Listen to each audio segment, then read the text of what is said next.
Hello and good evening all. Tonight we're headed back to the 1930s to look at one of the sport's most iconic and successful designs, as well as the first car to ever bear the name and shield of Scuderia Ferrari, the Alfa Romeo 8C.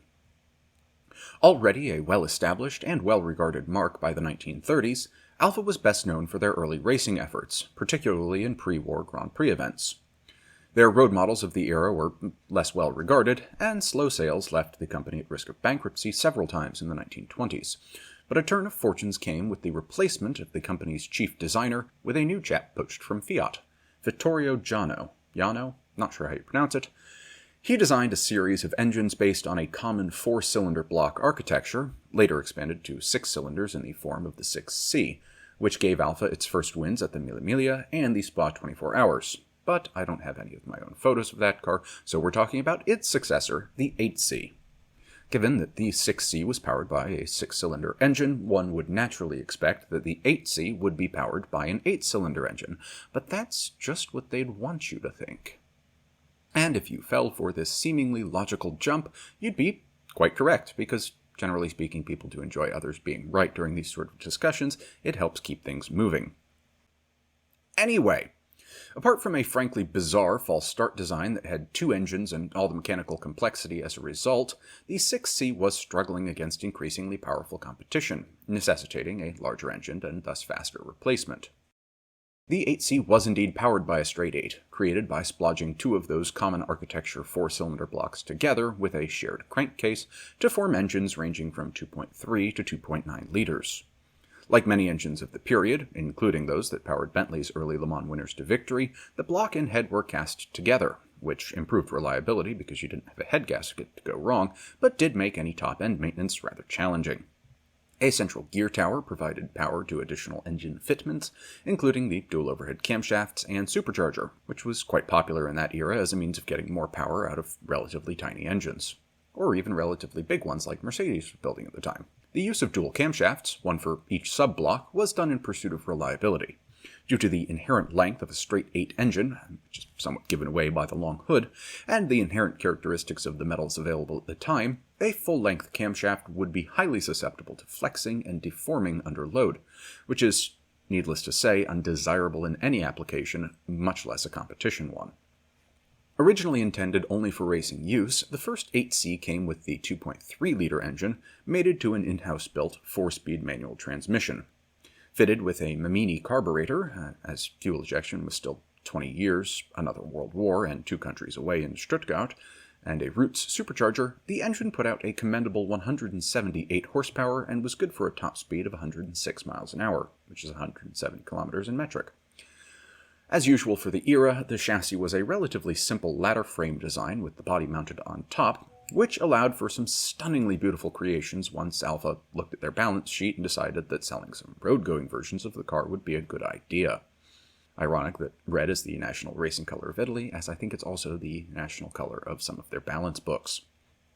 Apart from detuning the engine slightly for sales applications, down to 160-ish horsepower, the 188 chassis produced for sale were essentially the same as the factory racers, with live axles and leaf springs, and a chassis weight of only 1,000 kilos, which was actually pretty lightweight for the time, and this did lead many of the publicly offered vehicles to find their way onto racetracks as well. The factory's recommended coach builders were either Carrozzeria, Touring, or Zagato, who also bodied the works cars. The 8C's debut race came at the 31 Mille Miglia, with expectations high after 6Cs had won the previous 3 years, and despite strong pace from both entered cars, they had considerable tire issues during the event that cost them their erstwhile pace. It was nevertheless a truly heroic drive by Tazio Nuvolari until he crashed out during his pursuit of Caracciolla's Mercedes SSK, which took victory in the event. With only minor injuries, he was in sufficiently good form to redeem himself a few weeks later and stand atop the podium in that year's Targa Florio. Le Mans that year was not so kind to the factory team, with their 8C running a stretched chassis and different body to comply with the touring car requirements of the event, retiring from the lead with transmission failure after 99 laps. This was where the decision to sell customer cars came good, because a privately entered 8C driven by ex-Bentley boy Tim Birkin, Look how happy he is to have won. And Lord Howe were running a consistent, clean race to take the lead around midnight and sail into the history books as the first Italian-built car to win at La Sarthe, admittedly with British personnel behind the wheel, breaking the race distance record and taking all 3 race trophies back when they had efficiency indexes and biennial competitions and so on. Incidentally, this Le Mans also saw a whopping 6 cars finish, which remains the lowest number of cars to complete the French endurance kerfuffle to date. For those of you who are baffled by my calling it the French Endurance Kerfuffle, that's what I call the early versions of the races, because we can't call it the French Endurance Classic when it's only had, at the time, 8 editions. 1931 also saw a victory for the 8C at the Italian Grand Prix, which lent the short-bodied version of the car its Monza moniker. 1932 was, well, the year of Alfa, such as it was.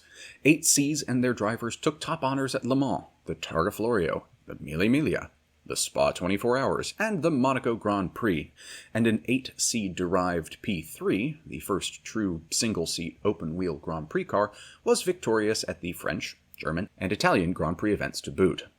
However, in the words of Marty Crane, talk about life setting you up for a fall. And as this was the 1930s, depressing economic realities caught up with Alfa, and they had to end their factory racing efforts with the end of the year.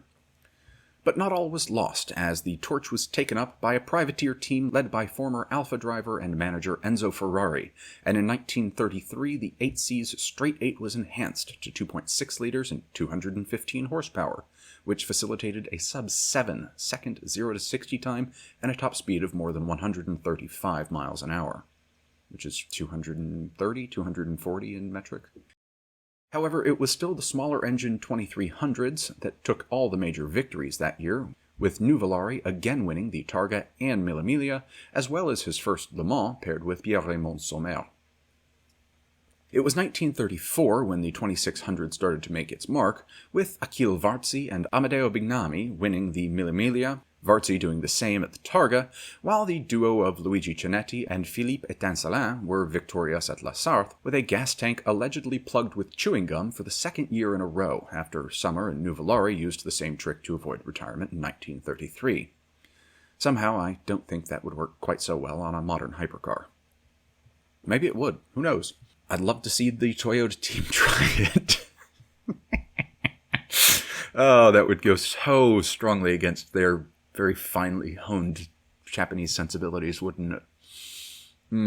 The 8C was further developed into 2 Ferrari-run monopostos, the lovely Type C and the rather more ungainly Bimotori, or bimotor, another unsuccessful attempt to develop a twin-engined car to stand against the engineering might and Reich-deepened pockets of Auto Union and Mercedes-Benz.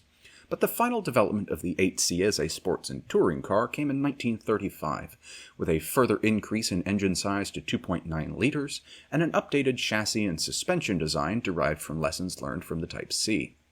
This meant an extra supercharger, independent suspension with front wishbones, the rear wheels now receiving north of 220 horsepower, and a top speed of 143 miles an hour. And hey, you know what? This version was successful as well. While a 2300 won the Targa Florio that year in private hands, and a P3 somehow won the Mille Miglia, the 1936, 37, and 38 races all went to 2900s of various driver pairs under Ferrari's direction, including Clemente Biondetti in 1938, the same year that the Ferrari organization was subsumed back into Alfa proper as Alfa Corsa. The Mark star was falling at Le Mans, however, with 1935 a bit of an embarrassment. Clawing their way back through the pack, the entry of Pierre-Louis Dreyfus and Henri Stoffel believed that they had taken the lead from the Lagonda M45 of John Hindmarsh, not Hindhoff, and Louis Fontes as it struggled with oil issues with 20 minutes remaining, while in fact they had merely gotten back on the lead lap. Despite having the pace to potentially take the lap back, the car was signaled to ease off the pace, as the team believed they had the race in the bag, and only 5 minutes before the end of the race was the clerical error realized, by which point it was too late to complete a full additional lap of Circuit de la Sarthe, and victory went to a British automobile for the first time in half a decade. 1936 was cancelled due to that most French of reasons, strikes, and Bugatti took Alfa's place as the marque du jour in the lead-up to the war.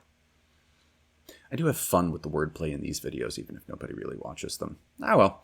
Their final major attempt at Le Mans victory in the 30s came in 1938 with the stunningly beautiful streamlined coupe, the Le Mans Speciale, bodied by, I'm going to mince it again, Carrozzeria Touring. Despite an incredible pace and leading much of the race, the engine failed, and the car retired from a 160-kilometer lead, which, for those of you keeping score at home, works out to something like a 12-lap lead over its closest pursuer. The Delahaye that won the race completed only 16 more laps than Sommer and Biondetti's Alfa, and had it placed, it would have tied for third on laps completed with the fastest of the Talbots. It remains, to my eyes, one of the most stylish pre-war automobiles, and is probably on my top 5 cars I'd do horrible, horrible things to have the opportunity to drive, along with the similarly one-off 12-cylinder Duesenberg prototype, the Uhlenhaut Coupe, and I don't have the other two fully decided upon. The original R8 LMP and R18 LMP1, for that matter, would probably be on the list, but I suspect I do not have the talent required to keep them out of a wall. Ditto a 917, although I do have a spare Mercedes 12-cylinder engine and 5G-tronic transmission sitting in the shed waiting for a kit car home. Thoughts for another day. Anyway, 8Cs are, as one might expect, immensely valuable and sought-after automobiles, with well-sorted examples easily commanding 7-figure price tags at auction and proving competitive both on historic race circuits as well as on the concourse lawn. For this week's call to action, not featuring the 3 sacred words of YouTube, like, comment, subscribe. My hoped-for week-ending long bicycle ride has been cancelled due to the arrival of some unexpectedly British weather, so I exhort those of you who have clement climes in the coming days, enjoy some of the great outdoors for me. As always, thank you for your time this evening, or whenever and wherever you are watching, and I wish you all a good night and a good tomorrow.